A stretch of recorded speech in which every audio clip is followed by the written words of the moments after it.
다자환경협약의 이해 1차 시 다자환경협약 개관. 안녕하세요. 글로벌 차원에서 대응이 요구되는 초국경적 환경 문제 심화로 기후변화 협약 및 파리 협정, 생물 다양성 협약, 바젤 협약, 스톡홀름 협약 등 다자환경 협약의 중요성이 날로 강조되고 그 역할 또한 지속적으로 증대되고 있습니다. 최근에는 플라스틱 오염 대응을 위한 새로운 협약 채택을 목표로 국제 협상도 진행 중인데요. 그래서 이번 시간에는 다자환경 협약이란 무엇이며 그 발전 역사와 전반적 현황, 유형별 특징과 성립 과정 등에 대해 알아보고자 합니다. 이처럼 산업화 과정에서 환경오염이 악화되고 지구 차원의 환경 문제가 대두됨에 따라 1972년 6월 스웨덴 스톡홀름에서 세계 최초의 국제환경회의라 할 수 있는 UN 인간환경회의가 개최되었습니다. 113개국이 참여하여 하나뿐인 지구라는 표제를 내걸고 개최된 UN 인간환경회의를 통해 스톡홀름 선언이 채택되었습니다. 스톡홀름 선언에서는 환경 문제의 영향 범위가 지역, 나아가 지구 단위로 확대되고 있으며 이에 따라 국가 간 광범위한 협력과 공동의 대응을 위한 조치가 필요함을 촉구했습니다.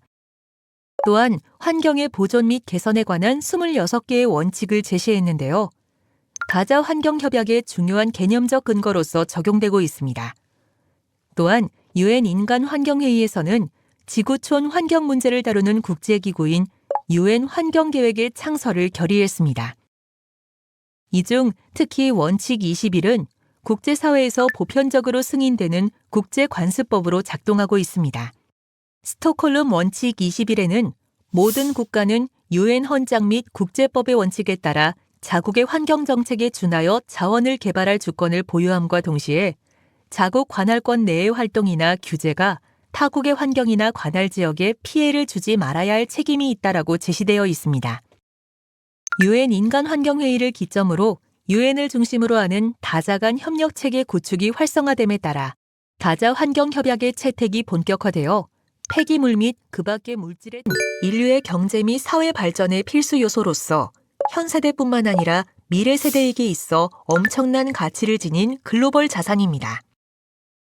하지만 산업혁명 이후 인간활동 증가로 인해 생물종이 빠르게 감소하고 생태계 위협도 지속해서 증가함에 따라 유넵은 1988년 11월 생물 다양성에 관한 전문가 작업반을 소집하여 생물 다양성에 관한 국제협약 체결 필요성을 논의하였습니다. 이후 이러한 임시작업반은 정부 간 협상위원회의 형태로 발전하여 1991년까지 논의를 지속하였습니다. 그리고 1992년 개최된 UN 환경개발회의에서 UN 기후변화 협약과 함께 생물 다양성 협약이 채택되었습니다. 발효 요건인 30개국 이상의 국가가 비준을 완료한 90일 뒤인 1993년 12월 29일에 협약이 공식 발효되었습니다. 생물 다양성 협약은 생물 다양성의 보전, 생물 다양성 구성 요소의 지속 가능한 이용, 유전 자원 이용으로 발생하는 이익의 공정하고 공평한 공유를 목적으로 합니다. 다음으로 람사르 협약에 대해 살펴보겠습니다. 전 세계 면적의 4% 정도를 차지하는 습지는 수조류, 어류, 양서류, 파충류 및 식물의 기본 서식지로서 생태적 및 사회 경제 문화적으로 높은 가치를 지닙니다. 이에 따라 1960년대 들어 IUCN과 국제수급류, 습지 조사국, 조류 보호를 위한 국제협의회는 습지 보호 필요성을 인지하고 일련의 관련 국제회의를 개최하였습니다. 이러한 노력의 결과 1971년 2월 2일 이란의 람사르에서 일명 람사르 협약이라 불리는 물새 서식지로서 국제적으로 중요한 습지에 관한 협약이 채택되었습니다. 1975년 12월 21일 발효되었으며 우리나라는 1997년 7월 28일에 당사국으로서 가입하고 현재 172개국을 당사국으로 두고 있습니다.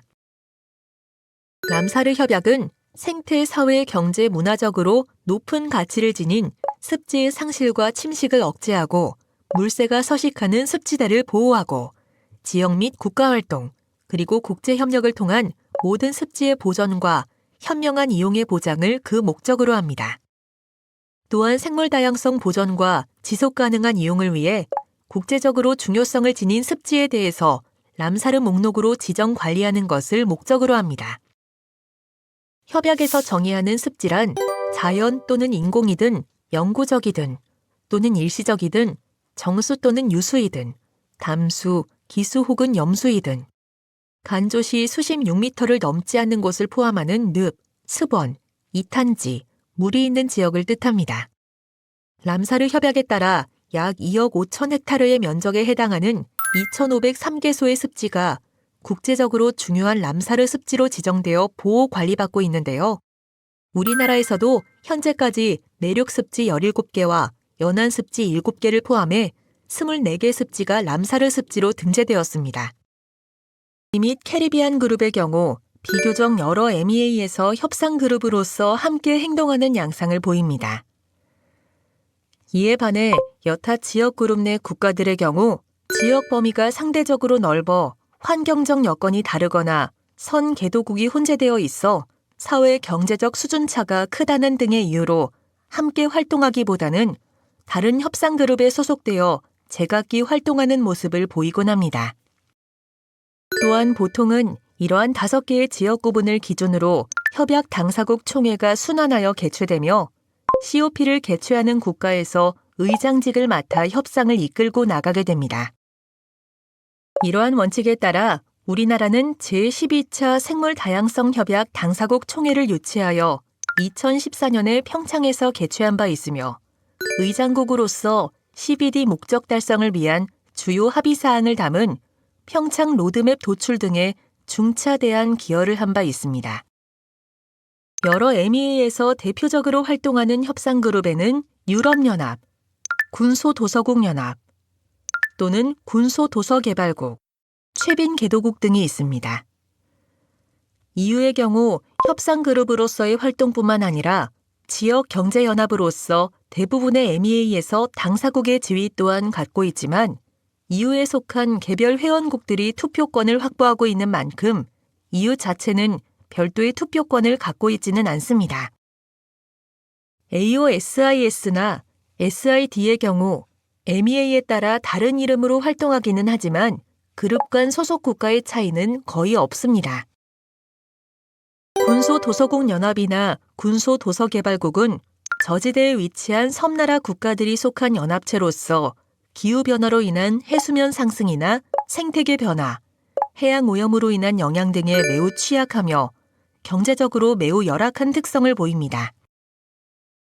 LDC는 개도국 중에서도 가장 가난한 국가들의 모임으로서 UN 무역개발회의와 OECD에서는 일정 기준에 기초하여 LDC 국가를 공식적으로 분류하고 있습니다.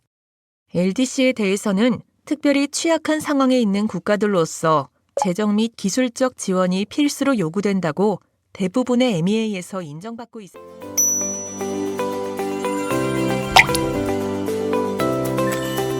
지금까지 다자환경 협약 사례에 대해 알아보았습니다.